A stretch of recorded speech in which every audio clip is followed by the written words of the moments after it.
During class, the boy spotted a cheetah outside the window and stared in shock. The girl sitting next to him thought he was checking her out and gave him a look. Just then an alarm went off outside the classroom. Seeing armed police rushing in, the boy knew something was wrong and ran out to find the cheetah. That's when a group of bullies showed up. They tried to rob him and were about to get violent. Suddenly, a growl came from the bathroom, and they ran off in panic, dropping a roll of cash. The boy calmly picked up the money, completely unfazed by the fierce cheetah, because it was his pet. Zane quickly took the cheetah and got out of there. Looking at the bright city lights, he knew the cheetah didn't belong here, so he took his mother's motorcycle and hit the road with Duma. With youthful boldness, they left the town and drove through the wilderness. But before long, the motorcycle ran out of gas. Stranded, Zane drank his last bottle of water and pushed the motorcycle on foot. Under the blazing sun, he couldn't last much longer. Luckily, they came across an abandoned plane and rested in the shade of its tail. That's how they made it through the first day. The next morning, Zane woke up to the sound of an engine. He jumped up and saw a man trying to start his motorcycle. What are you doing? The man tried several times but couldn't get it going, so he gave up.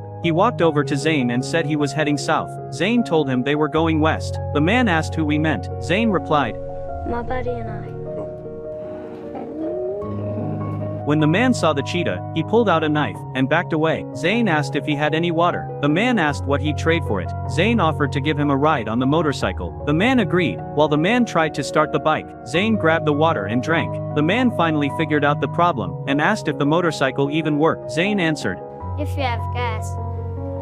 Zane's little trick earned Rip's respect. By now the sun was beating down hard. With no food or water, they had to stay in the shade. Rip planned to kill Duma for food, but clever Zane came up with another idea. He made a sail out of the plane's parachute and used the wind to push the motorcycle. They set off again and Rip cheered with excitement. They traveled like this for a long time until they were too thirsty to go on. Rip grabbed a shovel and started digging like crazy, convinced he could find water. Sure enough, he struck a spring in the middle of the desert. With the water problem solved, Rip turned his attention back to Duma. After all, they still needed food. Just then an ostrich strolled by. Zane let Duma loose, hoping the cheetah would catch it, but Duma had lost his wild instincts and couldn't even catch up to the ostrich. He came back with just a few ostrich eggs. Rip couldn't help but mock him. Yeah, your teacher is a great hunter. I'm very impressed. He caught an egg. Still not satisfied, Rip tried to convince Zane to sell Duma. A tame cheetah like that would fetch good money at a zoo. But Zane pulled out a map and told Rip his whole mission was to take Duma back to the grasslands, out west. His father once said that's where Duma belonged. He deserved to return to his own world.